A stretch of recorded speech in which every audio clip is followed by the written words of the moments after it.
and welcome back to another Hump Day horror review session with you guys. So, today I am covering two special movies because I missed Monday. Sometimes you're tired.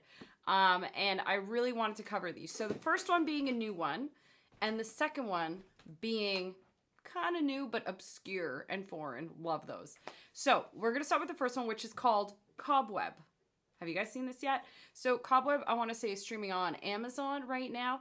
Anyways, fantastic new little horror movie. It was definitely worth the watch, okay? Normally, I can't stand new horror. You guys know that.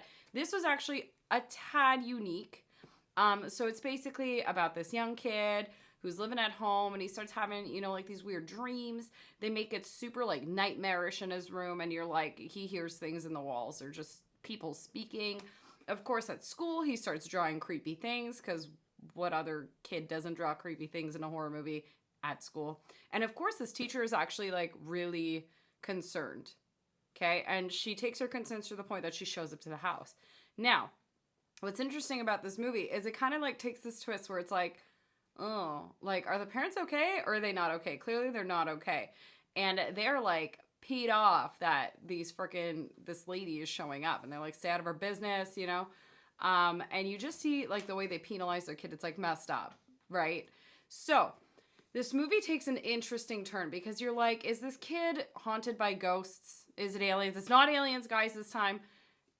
It's not ghosts either. That's the crazy thing. So basically, there are voices coming from his wall, and finally he sees something in there. And you're like, oh my God, is he tripping balls? Is he just seeing shit? No, he actually sees something living in the walls. And it's all about him trying to figure out what the flip-flop is going on. And I just found the dynamic, like, one, just seeing these parents, it's pretty messed up. It's not to the point of the movie The Girl Next Door, which, if you guys have seen my review on that, like, that's a heavy movie. But it's close to that. And at the same time, you're just like, what is happening in those walls? And it's like, yeah, basically this thing in there keeps being like, I'm your sister. And you're like, is it? Is it really? Anyways, you got to see the movie. I don't want to spoil anything else. It is definitely worth the watch. Honestly, on 10, I'd probably give it like a solid 6.5, which is pretty good for new horror, right? So definitely let me know your thoughts on that one. Number 2. So this movie was such a treat. So I found this movie called The Trace. Yes. So this movie is all in Spanish. Spanish or Portuguese? I'm having a moment. Anyways, it takes place in Rio de Janeiro, right, in Brazil. And it's all about these old hospitals, okay? And you basically have this wicked doctor dude who is going through patients and he's trying to help them do like a huge transfer of patients because obviously they have no more room. This hospital is old, it's decrepit, they need to get people out of there. So he's kind of like going down his list. He finally gets to this one room and it's like this young little girl. And I guess because his wife is pregnant, I don't remember if she's having a girl or not, but like he has this really like kind of like connection with her.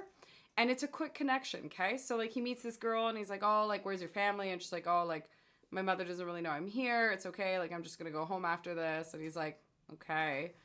And she kind of grabs his arm, and she's like, you're not going to forget about me, are you? And he's like, and you have this weird feeling like, is this possession? Is this a possession movie?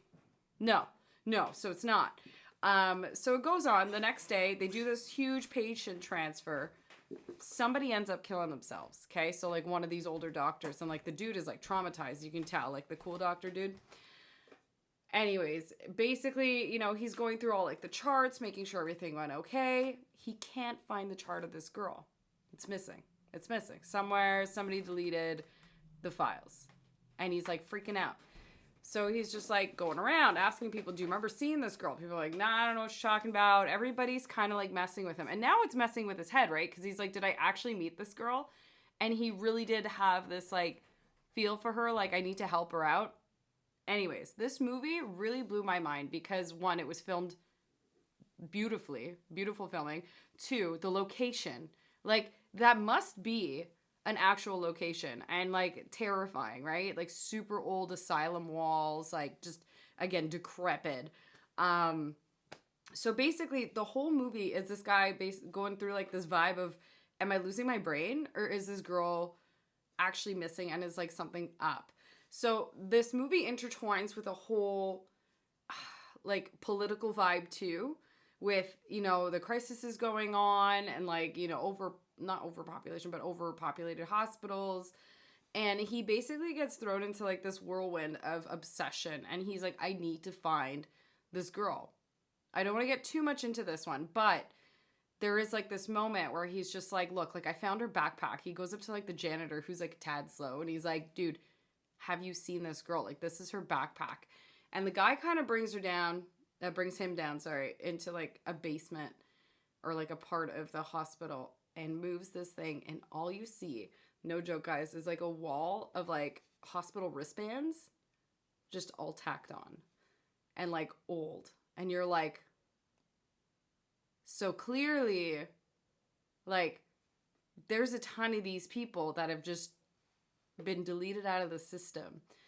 Goosebumps, literally goosebumps when I saw that part. And like, this movie is a very great, I guess, ghost story / psychological thriller of it all going down. And also, again, like that sense of like politics in it. And like, if you say something, you're gonna get off to, you know, like almost mafioso kind of, but not really. Anyways, I really, really enjoyed it. You know, at the same time while I was watching this, I was thinking back to the movie Devil's Backbone because I loved that film growing up, and I do think it's very haunting. And I feel like this might be my new Devil's Backbone of like the recent last this many years, because it was haunting and the story itself just played out super well. And obviously it doesn't take place in like an orphanage, but it's more like the hospital kind of scenario. Anyways, would love to know your thoughts. I'm so happy I found this one. Again, like sometimes, you know, you stumble on new stuff and it's just like, ugh, and like whatever. And this was actually like just so well done. So guys, let me know your thoughts down in the comments. If you're subscribed, thank you so much. And guys, if you're not, get on it, be a part of the fam. You guys have a wicked week and we will see you soon.